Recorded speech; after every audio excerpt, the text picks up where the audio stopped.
Isang magandang hapon mga kasari-sari ko dyan. Kumusta kayo? Kumusta ang tindahan ninyo?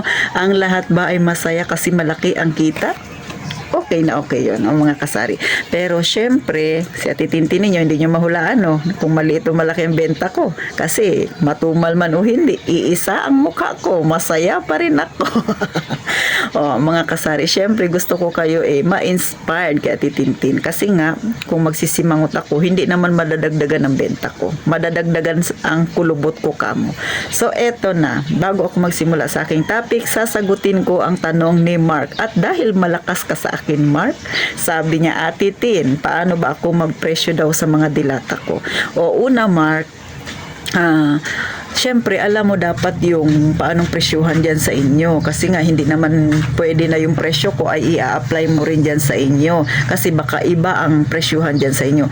Kunwari, ang presyuhan dyan, dito kasi sa akin, ako ay pumapatong ng 5 piso sa isang dilata. Halimbawa, 20 pesos yung sardinas. So, ibibenta ko siya ng 25. Depende din yan, Mark, sa item na dilata. Kasi iba-iba naman ang presyo ng dilata. So, ganun. Minsan, may 4 pesos din ako napatong. Bakit? Kasi ang bigat-bigat ng dilata, Mark. Mahihirapan akong bitbitin yun. Simula sa grocery store papunta sa tindahan ko, sasakay ka ng tricycle. At kapag marami kang pinamili, syempre nakakahiya naman na hindi mo papapasukin hanggang looban yung tricycle. At kapag pinapasok mo yan, nakakahiyang hindi ka magdagdag ng pamasahe. So, syempre, yung pamasahe, kasama din yan sa ikukompute mo. Kaya yung dilata medyo malaki talaga yung aking pinapatong. Bukod sa mabigat siya, mahirap siyang bitbitin, di ba? Nakakapagod, medyo karamihan sa mga dilata is slow moving siya, Mark. So, ganun magpatong si Ate Tintin.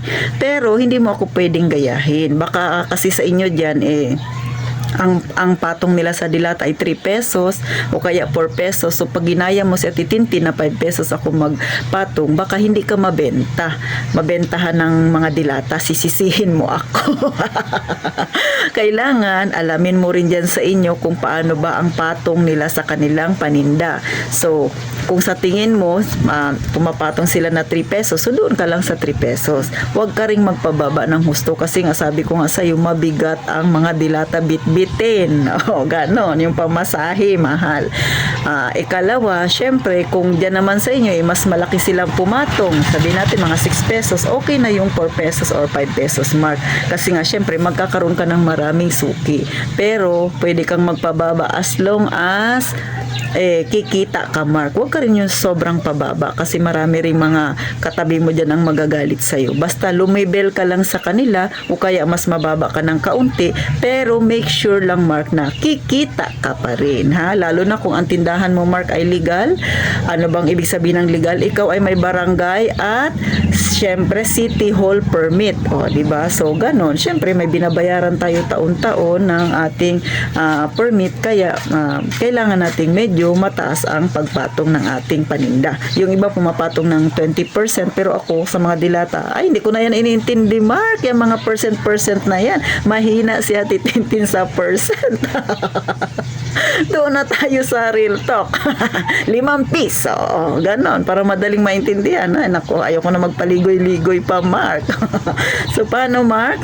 Salamat sa'yo sa lagi mong panonood kay Ate Tintin.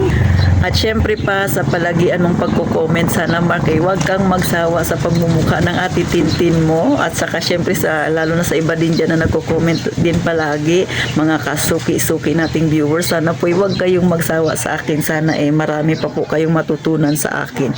At syempre pa, pag may gusto kayong topic na gusto ninyong talakayin ko na para mapangiti-ngiti kayo, bagamat yung iba may alam na rin, pero syempre iba pa rin yung may naririnig sila na ay parehas pala kami na Ate Tintin ang iniisip, diba? So, nakakatulong sa kanila na maging mas inspirado pa sila sa pagtitinda at higit sa lahat, mas nagsusumika pa sila, diba? Malay ninyo, yung inyo palang iniisip na i-comment dyan sa baba, parehas tayo, diba? Alam ko mapapangiti kayo pag na-topic ko yan, mga kasari-sari.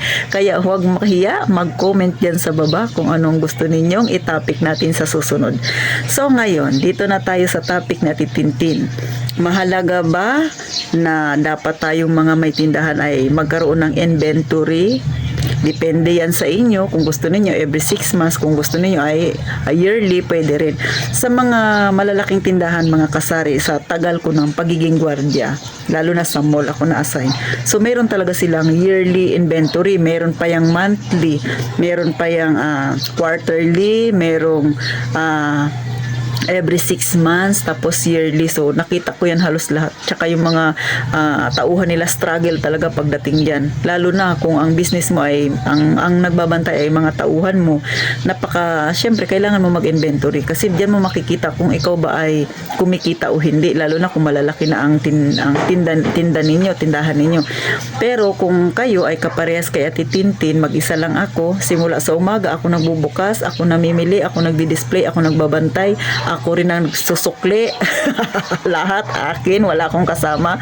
No need na mag-inventory ka. Bakit? Unang tingin mo pa lang sa paninda mo, alam mo na kung kumikita ka o hindi. Bakit? Siyempre makikita mo kung lumalago ba yan o hindi. Pag nakita mo na parang papaunti yung tindahan mo, ibig sabihin, palugi ka. Pero kung nakikita mo, araw-araw lumalago, nagsisiksika na yung paninda mo, aba, bonggang-bongga, kumikita ka, sisi.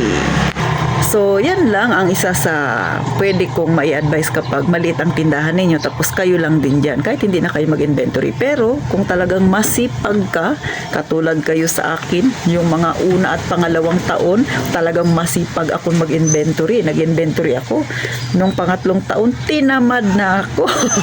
Ang daming bibilangin. Kasi nung unang taon, konti pa lang yung paninda ko. Pangalawang taon, medyo dumami-dami na. Nung pangatlong taon, karami-rami na. Naku, natatamad na ako, kulang ang isang araw sa pag-inventory. Kaya, hindi na ako nag-inventory. Total, ako lang naman mag-isa. Naku, pinapagod ko na yung sarili ko. Huwag kang tumawa. Alam ko, ikaw mag-isa sa tindahan, ganyan ka rin, tinatamad ka rin mag-inventory. Real talk yan, ha? Hindi isa nagpapatawa ako. Real talk yan. Ay, natatawa lang ako sa pinagagawa ko. Ikaw na nanonood sa akin, ka-relate ka, no? Ay, trabaho mo rin yan. Kasi nga, mga kasisi, kung mag-inventory ako, talagang 2 araw yan, ha? Kasi syempre, ang dami nang bibilangin mo. Meron diyang yung mga nasa taas, tapos nasa baba, bibilangin mo yan isa-isa. Pero kung ikaw lang naman mag-isa, bakit mo papahihirapan yung sarili mo? Lalo na kung ikaw ay maraming labahin. Tapos nagre-repack ka pa ng uling. So, hindi na kailangan yun. Kahit wag na. Diba? Tapos katulad sa akin, gumagawa pa ako ng palaman. So, araw-araw, iba-iba yung aking ginagawa. So, mahihirapan ako kung mag-inventory pa ako. Kaya, hindi ko na yan iniisip yung inventory na yan. Alam ko, kumikita yung tindahan ko. At alam ko rin na syempre ako lang naman mag-isa dito, sino ba naman ang mangugupit sa tindahan ko kundi ako lang. At saka alam ko rin kung ilan yung nakukupit ko sa tindahan ko, kaya no need na. Pero sa inyo, kung gusto niyo, okay lang naman mag-inventory. Maigi nga yun, nag-inventory kayo. Pero syempre, yung kadalasan talaga na nag-inventory mga kasari-sari, yung may malalaking tindahan at meron silang mga tauhan. So ako nga nakita ko yung mga ganyan struggle, yung mga nung nasa mall pa ako, struggle yung mga associate noon pag nag-inventory. Minsan lampas na sa oras pero hindi pwedeng i-overtime. So ganun, mahirap maging empleyado, tapos may pinapasweldohan ka, tapos ikaw ay mag-inventory. Ay, nakakapagod mga kasari. Talagang iisa-isahin mo yan. Lalo na kung katulad sa akin, mag-inventory ako gamot. Dami-dami kong gamot. Ay, isa-isahin ko yan. Ay, hindi na. Tinatamad na si Ate Tintin ninyo. Pero syempre, maigi ito kung ang kayo ay kagaya sa akin. Ulit, maigi ang inventory kung kayo ay katulad ko rin na mag-isa lang sa tindahan. Pero kahit mag-isa lang kayo, kung gusto ninyo mag-inventory, wala namang masama. Okay nga yun. Pero si Ate Tintin kasi tamaran, so hindi na ako mag-inventory. Pero sa may mga malalaking tindahan, hindi pwedeng hindi kayo mag-inventory. Kailangan talaga yan. Kasi nga, syempre, lalo na kung marami kang paninda, ganun. Yun din ang isa sa napakahirap pag malaki ang tindahan mo, tapos may mga tauhan ka. Need mo talagang mag-inventory kasi doon mo malalaman kung kumikita ka o baka ikaw ay nakukupitan na. Di ba? Real talk yan.